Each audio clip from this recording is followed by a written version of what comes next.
नमस्कार मित्रों, मेरे चैनल पर आपका स्वागत है। आज हम लोग ऑप इंडिया के द्वारा शेयर की गई एक खबर पर चर्चा करेंगे। इस खबर के अनुसार एक पाकिस्तानी पत्रकार और लेखक नुसरत मिर्जा ने इंटरव्यू में कई हैरान करने वाले खुलासे किए हैं। पाकिस्तानी पत्रकार और यूट्यूबर शकील चौधरी को रविवार को दिए इंटरव्यू में नुसरत मिर्जा ने दावा किया है कि उन्होंने 2005 से 2011 के बीच में भारत के दौरे किए और उस दौरान खुफिया एजेंसी आईएसआई के लिए बहुत सारी जानकारियां इकट्ठा की। उन्हें पूर्व उपराष्ट्रपति हामिद अंसारी और मिल्ली गज़ट के अखबार के मालिक जफरुल इस्लाम खान ने भारत आमंत्रित किया था। सोशल मीडिया में उनका ये इंटरव्यू खूब वायरल हो रहा है। सोचिए कि पूर्व उपराष्ट्रपति के कार्यकाल में वीआईपी कवर में रहकर इस व्यक्ति ने भारत के 15 राज्यों में घूम-घूम कर आईएसआई के लिए खबरें जुटाई और इस काम में भारत के 56 मुस्लिम सांसदों ने भी मदद की। हामिद अंसारी कांग्रेस के द्वारा 2 बार उपराष्ट्रपति बनाए गए, तो समझिए उनकी पहुंच कहां तक नहीं रही होगी। वैसे हामिद अंसारी पर ये कोई पहला आरोप नहीं लगा है। इस पर आप क्या सोचते हैं? अपने विचार कमेंट बॉक्स में जरूर लिखें। तो चलिए इस खबर पे एक नज़र डालें। आगे पढ़ने के पहले आपसे निवेदन है कि कृपया मेरे चैनल को सब्सक्राइब जरूर करें। ये मेरा उत्साह बढ़ाएगा और मैं इस तरह के और भी वीडियो आप तक ला पाऊंगा। तो ये है ऑफ इंडिया की वो खबर जिसके हिसाब से पाकिस्तान के लेखक ने ये खुलासे किए हैं। और देखिए, नुसरत मिर्जा ने कहा हम मुगल हैं, सदियों तक भारत में राज किया है। मैं उनकी संस्कृति को समझता हूँ, सूचनाओं का सही इस्तेमाल नहीं हो पाया। इसको देख के किसी को लगता है कि ये मुगल है? मतलब इसको देखिए, इसके चेहरे को देखिए, ये मुगल है।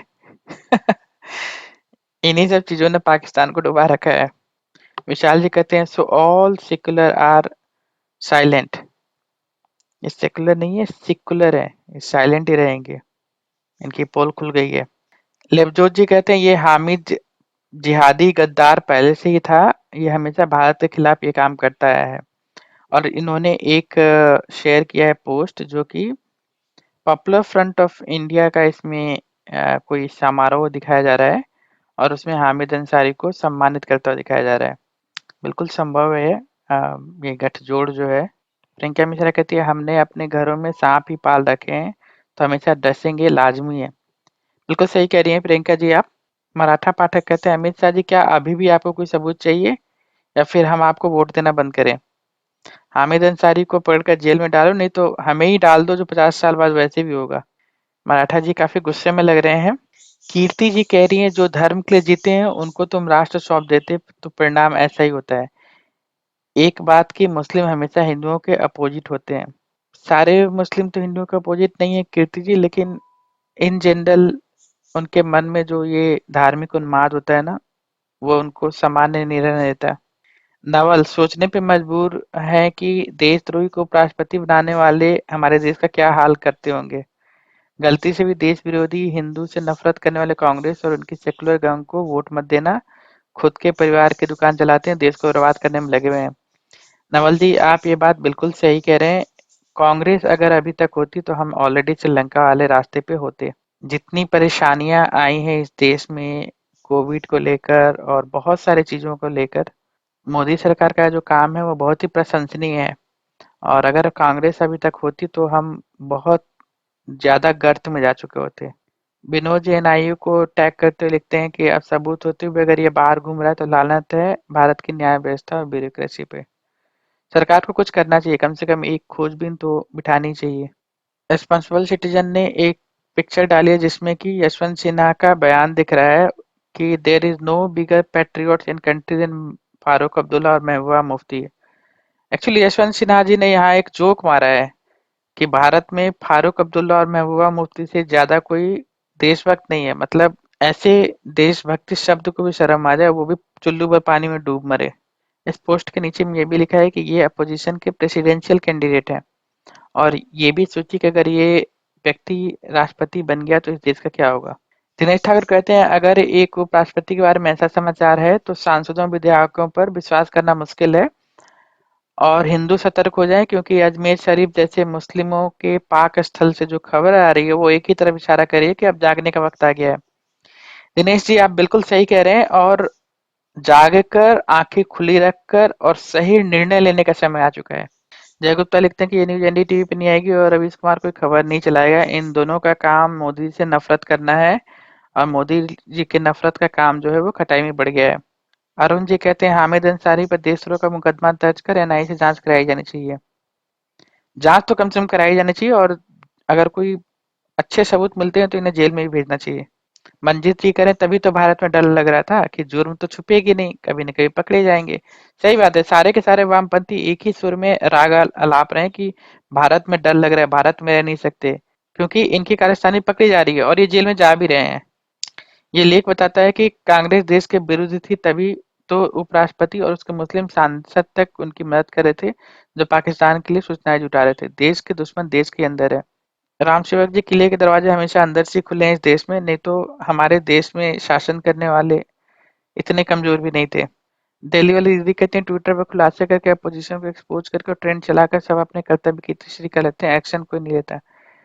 दीदी, दिक्कत यह है कि हम लोगों के हाथ में पुलिस और जांच एजेंसियां नहीं है, हम केवल सरकार तक अपनी बात पहुंचा सकते हैं और इसके लिए जो है ये सब ट्रेंड चलाए जाते हैं और ताकि मीडिया में ये चीज हाईलाइट हो। बाकी उसके अलावा हम क्या कर सकते हैं, कुछ विरोध प्रदर्शन कर लेंगे, लेकिन एक्शन हमेशा सरकार को ही लेना होता है। तो हम अपना दबाव सरकार पर बना रहे हैं कि भाई वो एक्शन ले। ओम नमः शिवाय लिखते हैं कि इस मजहब के लोग कभी भारत के नहीं हो सकते, चाहे कोई भी पद दे दो, भारतीय नफरत और दुश्मनी ही निभाएंगे। गजवाए हिंद इनका एक घोषित लक्ष्य है और उस घोषित लक्ष्य के तहत भारत एक देश के रूप में नहीं चाहिए। भारत जो है उम्मत का एक भाग है और यहाँ खलीफा का शासन होना चाहिए, ऐसा मानना है इनका। अनुराधा लिखती हैं ईरान में भारतीय राजदूत रहते हुए खुफिया एजेंसी रॉ के ऑपरेशंस को नुकसान पहुंचाया था। ये आरोप कुछ पूर्व रॉ अधिकारियों की वैसे भी जांच होनी चाहिए। अनुराधा जी, आपकी बात बिल्कुल सही है। पूर्व रॉ अधिकारी इनके सूद ने इनके खिलाफ जो है एक बात कही थी कि इन्होंने भारत के राजदूत रहते हुए रॉ के ईरान ऑपरेशन को काफी नुकसान पहुंचाया था। चुक्कू कहते हैं कि इस खुलासे से क्या होगा, मोदी की हिम्मत है तो हामिद अंसारी को सजा दिलाएं। दिक्कत ये है चुक्कू जी कि इसमें बहुत सारी टेक्निकल चीजें हैं। वैसे मैं लॉ का एक्सपर्ट तो नहीं हूँ, लेकिन ये केवल एक बयान है, इंटरव्यू है और फिर उस पे जो है हाँ ये किया जा सकता है कि भारत सरकार जो है वो एक गुप्त जांच चलाए और इसके तहत जो है अगर कोई भी दोषी पाया जाता है, क्योंकि 56 मुस्लिम सांसद भी हैं इनके साथ, तो उन सबको जो है जेल भेजा जाए। शिव कुमार व्यास लिखते हुए कहते हैं हमसे देशभक्ति का सर्टिफिकेट न मांगो। क्यों ना मांगे, बिल्कुल सही शिव कुमार जी। ये सब जब घटनाएं बाहर आती हैं तो हमें लगता है कि बिल्कुल देशभक्ति का सर्टिफिकेट तो मांगना ही पड़ेगा। उत्तराखंड वासी लिखते हैं कि 2 बार उपराष्ट्रपति रह चुका है, ये देश का कितना नुकसान किया होगा और जैसे ही उपराष्ट्रपति के पद से हटा इसको डर लगने लगा कि कहीं अंदर न हो जाऊं। लानत है ऐसी न्याय व्यवस्था पर और सुप्रीम कोर्ट पे। उत्तराखंड वासी जी, आपकी बात बिल्कुल सही है। वैसे एक बात बता दूं कि जब इसने अपना ऑफिस छोड़ा था तो इसने खूब इंटॉलरेंस का राग गाया था और इसने इतना इंटॉलरेंस का राग गाया है कि मुझे लगता है कि ये एक विक्टिम कार्ड और कवर था, जिसके तहत इसको डर था कि इसके राज बाहर ना आए, लेकिन राज तो धीरे धीरे बाहर आएंगे ही। अनिमेश जी कहते हैं उन गद्दार सांसदों का भी नाम सार्वजनिक हो। अनिमेश जी, ये किसी दस्तावेज में नहीं आया, ये एक बस इंटरव्यू का पार्ट है। ब्लू स्काई जी कहते हैं हामिद अंसारी ने कितने भी देशद्रोही काम किए, मोदी सरकार उस पर कार्रवाई नहीं करेगी। ब्लू स्काई जी, कार्रवाई ऐसे नहीं होती, पुख्ता सबूत चाहिए। किसी के इंटरव्यू के दम पे कार्रवाई होने लगी तब तो क्या बात है। नरेंद्र जी कहते हैं हमने तो पहले ही कहा था कि ये भारत का उपराष्ट्रपति नहीं, पाकिस्तान का उपकप्तान है। पीके आर जी कहते हैं भारत का उपराष्ट्रपति होने से पहले एक मुल्ला है। बिल्कुल सही, अपना मजहब देश से ऊपर है इनके लिए। मनोज सिंह कह रहे हैं कि कुछ कहोगे या फिर विकल्प पी कर चुप रहोगे। ये सारे के सारे वामपंथियों को एक तरह से चैलेंज कर रहे हैं। वामपंथी कुछ नहीं बोलेंगे मनोज सिंह जी। वामपंथी केवल अपने काम की बात बोलते हैं। अभी आप देखिए मेधा पाटेकर को हीरो बनाने में लगे हुए हैं क्योंकि उसके खिलाफ जो है गबन का आरोप लगा है। नीरज जी कहते हैं हामिद अंसारी पर राजद्रोह का मुकदमा चलना चाहिए, जैसे जफरुल इस्लाम खान पर 2021 में राजद्रोह का मुकदमा हुआ था। नीरज जी, अगर सरकार चाहे तो अच्छे से जांच करके इनको अंदर कर सकती है, पर वो जांच के बगैर नहीं होगा। सभी लोग जो है हामिद अंसारी से काफी गुस्से हैं और चाहते हैं कि उनको सजा हो, जेल जाएं। उनको गद्दार कह रहे हैं। श्यामजीत कह रही है शक्ल से ही गद्दार था, पूरी कांग्रेस देश की गद्दार है। कांग्रेस दोबारा भाइयों इस देश में आना नहीं चाहिए, नहीं तो हम बर्बाद हो जाएंगे। गिरीश जी कहते हैं हामिद अंसारी ने अपने एंटी इंडिया स्टैंड को बहुत समय तक दिखाया है, जैसे कि भारत के झंडे को सलाम न करना, रेडिकल इस्लामिस्ट के लिए सॉफ्ट कॉर्नर रखना, ये सब जो है उसके गंदे दिमाग का उपज रही है। तो उसको जल्दी से जल्दी जो है अरेस्ट करना चाहिए बिना समय बर्बाद किए हुए। कृषि आप बिल्कुल सही कर रहे हैं, लेकिन इस पे भारत सरकार को एक जांच तो जरूर बैठानी चाहिए, और जांच बिठाने के बाद से अगर कोई भी सबूत पाया जाता है तो इन सबों को आपको अंदर करना चाहिए। हमसे जुड़ने के लिए आभार। कृपया चैनल को लाइक शेयर एंड सब्सक्राइब करना ना भूलें।